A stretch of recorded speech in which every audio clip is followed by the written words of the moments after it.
Chapter 9. Bilibin was now at army headquarters in a diplomatic capacity, and though he wrote in French and used French jests and French idioms, he described the whole campaign with a fearless self-censure and self-derision genuinely Russian. Bilibin wrote that the obligation of diplomatic discretion tormented him, and he was happy to have in Prince Andrew a reliable correspondent to whom he could pour out the bile he had accumulated at the sight of all that was being done in the army. The letter was old, having been written before the battle at Przemyśl. "Since the day of our brilliant success at Austerlitz," wrote Bilibin, "as you know, my dear prince, I never leave headquarters. I have certainly acquired a taste for war, and it is just as well for me. What I have seen during these last 3 months is incredible. I begin above all. The enemy of the human race, as you know, attacks the Prussians.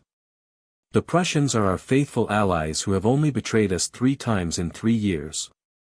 We take up their cause, but it turns out that, the enemy of the human race pays no heed to our fine speeches and in his rude and savage way throws himself on the Prussians without giving them time to finish the parade they had begun, and in 2 twists of the hand he breaks them to smithereens and installs himself in the palace at Potsdam. I most ardently desire," writes the King of Prussia to Bonaparte, "that your Majesty should be received and treated in my palace in a manner agreeable to yourself, and in so far as circumstances allowed, I have hastened to take all steps to that end. May I have succeeded." The Prussian generals pride themselves on being polite to the French and lay down their arms at the first demand.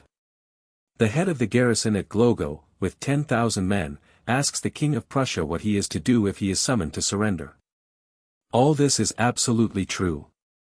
In short, hoping to settle matters by taking up a warlike attitude, it turns out that we have landed ourselves in war, and what is more, in war on our own frontiers, with and for the King of Prussia. We have everything in perfect order, only one little thing is lacking, namely, a commander-in-chief.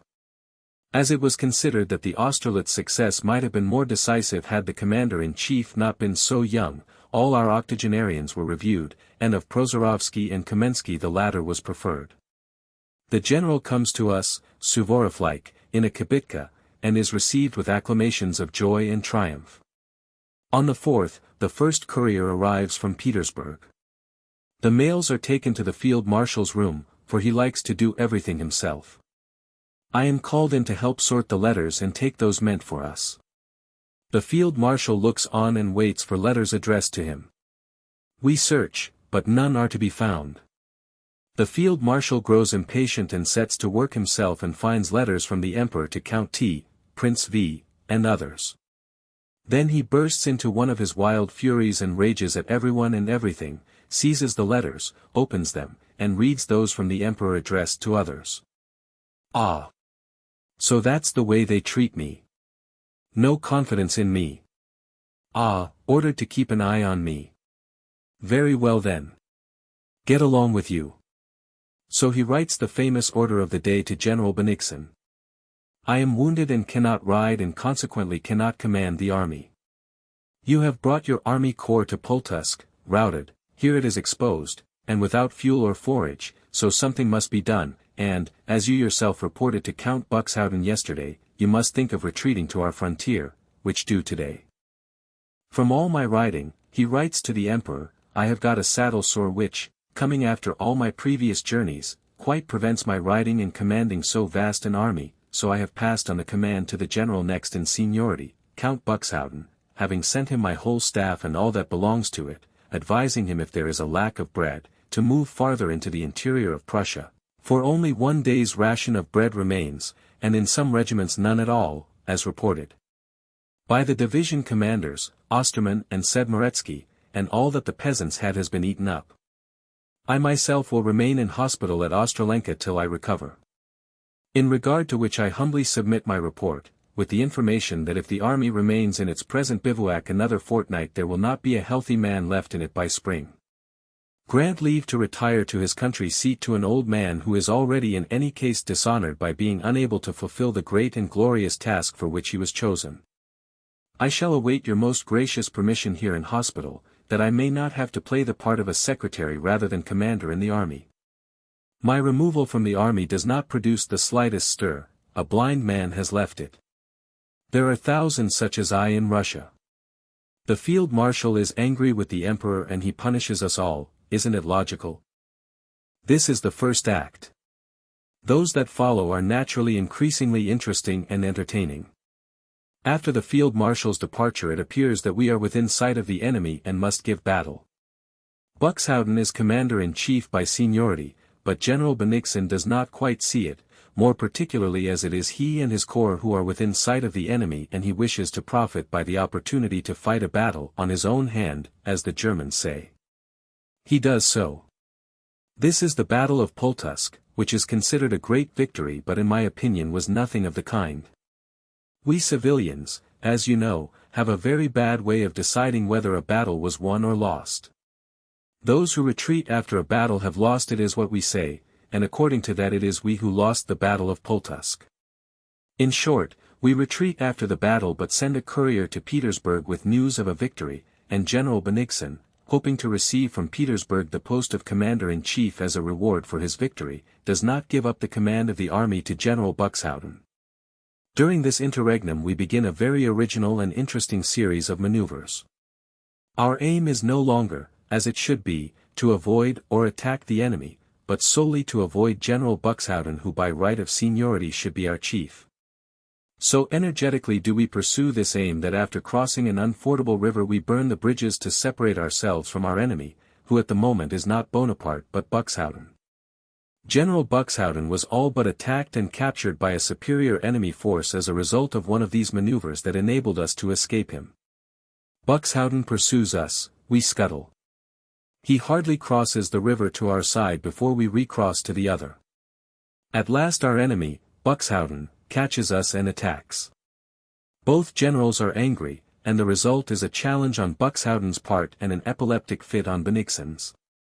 But at the critical moment the courier who carried the news of our victory at Pultusk to Petersburg returns bringing our appointment as commander-in-chief, and our first foe, Buxhowden, is vanquished. We can now turn our thoughts to the second, Bonaparte. But as it turns out, just at that moment a third enemy rises before us, namely the Orthodox Russian soldiers, loudly demanding bread, meat, biscuits, fodder, and whatnot. The stores are empty, the roads impassable. The Orthodox begin looting, and in a way of which our last campaign can give you no idea. Half the regiments form bands and scour the countryside and put everything to fire and sword. The inhabitants are totally ruined, the hospitals overflow with sick, and famine is everywhere. Twice the marauders even attack our headquarters, and the commander-in-chief has to ask for a battalion to disperse them. During one of these attacks they carried off my empty portmanteau and my dressing gown. The emperor proposes to give all commanders of divisions the right to shoot marauders, but I much fear this will oblige one half the army to shoot the other. At first Prince Andrew read with his eyes only, but after a while, in spite of himself, although he knew how far it was safe to trust Bilibin, what he had read began to interest him more and more. When he had read thus far, he crumpled the letter up and threw it away. It was not what he had read that vexed him, but the fact that the life out there in which he had now no part could perturb him. He shut his eyes, rubbed his forehead as if to rid himself of all interest in what he had read, and listened to what was passing in the nursery. Suddenly he thought he heard a strange noise through the door. He was seized with alarm lest something should have happened to the child while he was reading the letter. He went on tiptoe to the nursery door and opened it. Just as he went in he saw that the nurse was hiding something from him with a scared look and that Princess Mary was no longer by the cot. "My dear," he heard what seemed to him her despairing whisper behind him. As often happens after long sleeplessness and long anxiety, he was seized by an unreasoning panic. It occurred to him that the child was dead. All that he saw and heard seemed to confirm this terror. All is over, he thought, and a cold sweat broke out on his forehead. He went to the cot in confusion, sure that he would find it empty and that the nurse had been hiding the dead baby. He drew the curtain aside and for some time his frightened, restless eyes could not find the baby. At last he saw him. The rosy boy had tossed about till he lay across the bed with his head lower than the pillow, and was smacking his lips in his sleep and breathing evenly. Prince Andrew was as glad to find the boy like that, as if he had already lost him. He bent over him and, as his sister had taught him, tried with his lips whether the child was still feverish. The soft forehead was moist. Prince Andrew touched the head with his hand, even the hair was wet, so profusely had the child perspired. He was not dead, but evidently the crisis was over and he was convalescent. Prince Andrew longed to snatch up, to squeeze, to hold to his heart, this helpless little creature, but dared not do so. He stood over him, gazing at his head and at the little arms and legs which showed under the blanket. He heard a rustle behind him and a shadow appeared under the curtain of the cot. He did not look round, but still gazing at the infant's face listened to his regular breathing. The dark shadow was Princess Mary, who had come up to the cot with noiseless steps, lifted the curtain, and dropped it again behind her. Prince Andrew recognized her without looking and held out his hand to her. She pressed it. "He has perspired," said Prince Andrew. "I was coming to tell you so." The child moved slightly in his sleep, smiled, and rubbed his forehead against the pillow. Prince Andrew looked at his sister. In the dim shadow of the curtain her luminous eyes shone more brightly than usual from the tears of joy that were in them. She leaned over to her brother and kissed him, slightly catching the curtain of the cot. Each made the other a warning gesture and stood still in the dim light beneath the curtain as if not wishing to leave that seclusion where they three were shut off from all the world. Prince Andrew was the first to move away, ruffling his hair against the muslin of the curtain. "Yes, this is the one thing left me now," he said with a sigh. Chapter 10. Soon after his admission to the Masonic Brotherhood, Pierre went to the Kiev province, where he had the greatest number of serfs, taking with him full directions which he had written down for his own guidance as to what he should do on his estates. When he reached Kiev he sent for all his stewards to the head office and explained to them his intentions and wishes. He told them that steps would be taken immediately to free his serfs, and that till then they were not to be overburdened with labor, women while nursing their babies were not to be sent to work, assistance was to be given to the serfs, punishments were to be admonitory and not corporal, and hospitals, asylums, and schools were to be established on all the estates. Some of the stewards, there were semi-literate foremen among them, listened with alarm, supposing these words to mean that the young count was displeased with their management and embezzlement of money. Some after their first fright were amused by Pierre's lisp and the new words they had not heard before, others simply enjoyed hearing how the master talked, while the cleverest among them, including the chief steward, understood from this speech how they could best handle the master for their own ends. The chief steward expressed great sympathy with Pierre's intentions, but remarked that besides these changes it would be necessary to go into the general state of affairs which was far from satisfactory. Despite Count Bezukhev's enormous wealth, since he had come into an income which was said to amount to 500,000 rubles a year, Pierre felt himself far poorer than when his father had made him an allowance of 10,000 rubles. He had a dim perception of the following budget. About 80,000 went in payments on all the estates to the land bank, about 30,000 went for the upkeep of the estate near Moscow, the town house, and the allowance to the three princesses, about 15,000 was given in pensions and the same amount for asylums, 150,000 alimony was sent to the countess, about 70,000 went for interest on debts. The building of a new church, previously begun, had cost about 10,000 in each of the last 2 years, and he did not know how the rest, about 100,000 rubles, was spent, and almost every year he was obliged to borrow. Besides this the chief steward wrote every year telling him of fires and bad harvests, or of the necessity of rebuilding factories and workshops. So the first task Pierre had to face was one for which he had very little aptitude or inclination, practical business.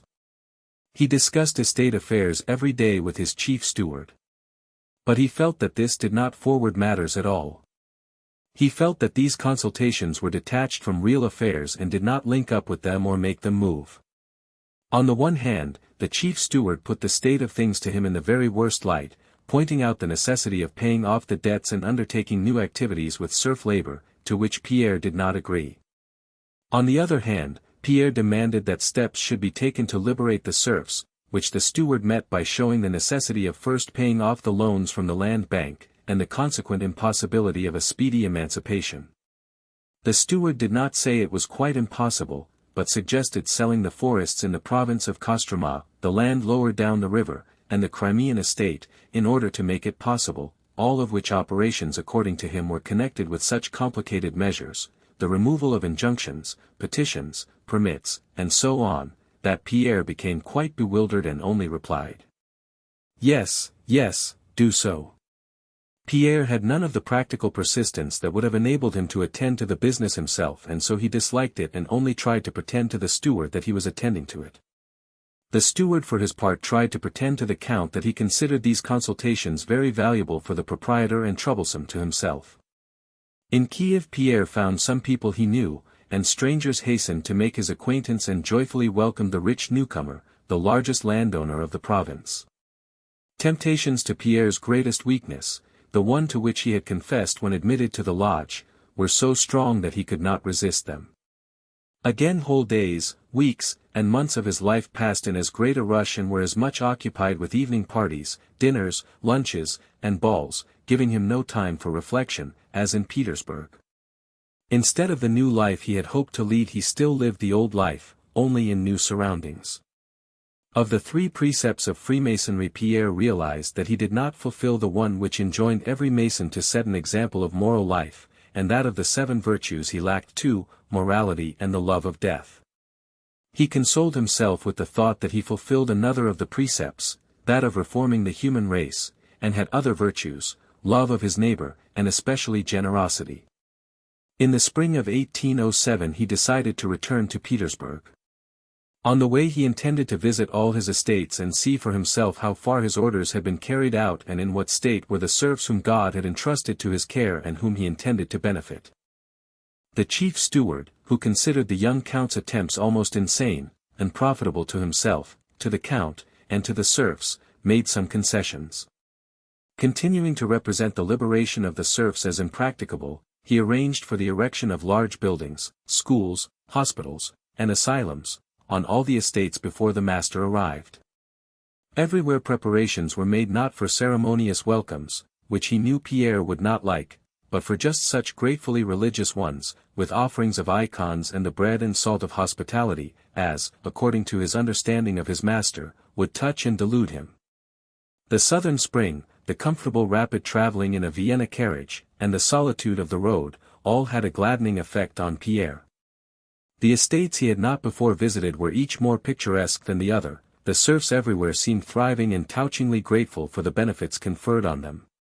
Everywhere were receptions, which though they embarrassed Pierre awakened a joyful feeling in the depth of his heart. In one place the peasants presented him with bread and salt and an icon of St. Peter and St. Paul, asking permission, as a mark of their gratitude for the benefits he had conferred on them, to build a new chantry to the church at their own expense in honor of Peter and Paul, his patron saints. In another place the women with infants in arms met him to thank him for releasing them from hard work. On a third estate the priest, bearing a cross, came to meet him surrounded by children whom, by the count's generosity, he was instructing in reading, writing, and religion. On all his estates Pierre saw with his own eyes brick buildings erected or in course of erection, all on one plan, for hospitals, schools, and almshouses, which were soon to be opened. Everywhere he saw the steward's accounts, according to which the serfs' manorial labor had been diminished, and heard the touching thanks of deputations of serfs in their full-skirted blue coats. What Pierre did not know was that the place where they presented him with bread and salt and wished to build a chantry in honor of Peter and Paul was a market village where a fair was held on St. Peter's Day, and that the richest peasants, who formed the deputation, had begun the chantry long before, but that 9/10 of the peasants in that villages were in a state of the greatest poverty. He did not know that since the nursing mothers were no longer sent to work on his land, they did still harder work on their own land. He did not know that the priest who met him with the cross oppressed the peasants by his exactions, and that the pupils' parents wept at having to let him take their children and secured their release by heavy payments. He did not know that the brick buildings, built to plan, were being built by serfs whose manorial labor was thus increased, though lessened on paper. He did not know that where the steward had shown him in the accounts that the serfs' payments had been diminished by a third, their obligatory manorial work had been increased by a half. And so Pierre was delighted with his visit to his estates and quite recovered the philanthropic mood in which he had left Petersburg, and wrote enthusiastic letters to his brother instructor, as he called the Grand Master. How easy it is, how little effort it needs, to do so much good, thought Pierre, and how little attention we pay to it. He was pleased at the gratitude he received, but felt abashed at receiving it. This gratitude reminded him of how much more he might do for these simple, kindly people. The chief steward, a very stupid but cunning man who saw perfectly through the naive and intelligent count and played with him as with a toy, seeing the effect these prearranged receptions had on Pierre, pressed him still harder with proofs of the impossibility and above all the uselessness of freeing the serfs, who were quite happy as it was.